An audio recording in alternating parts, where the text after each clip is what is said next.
نومیدی ما گردش ایام ندارد، روزی که سیر شد سحر و شام ندارد. بوسم لب دلدار و گزیدن نتوانم، نرم از دلم حوصله کام ندارد. مفرست مطاف حرم دوست نسیمه، کز نکهت گل جامه احرام ندارد.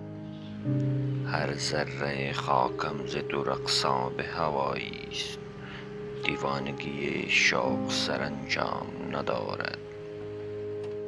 فروتن به بلا ده که دیگر بیم و بلا نیست، مرغ قفسی کشمکش دام ندارد. قاصد خبر آورد و همان خشک دماغم، ظرف قدحش رشحه پیغام ندارد. بی نقش وجود تو سراپای من از زوف، چون بستر خواب است که اندام ندارد.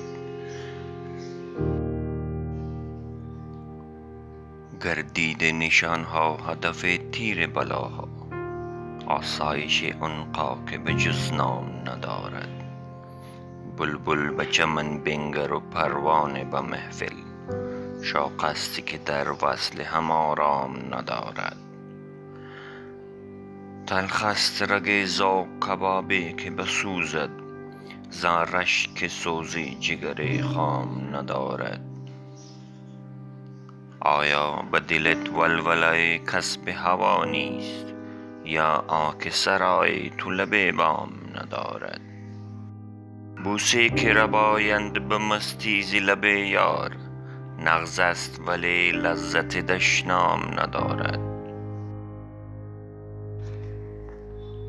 هر رشته به اندازه هر حوصله ریزد، میخانه توفیق خم و جام ندارد. غالب که به است از غزل مصر استاد، بادام صفای گل بادام ندارد.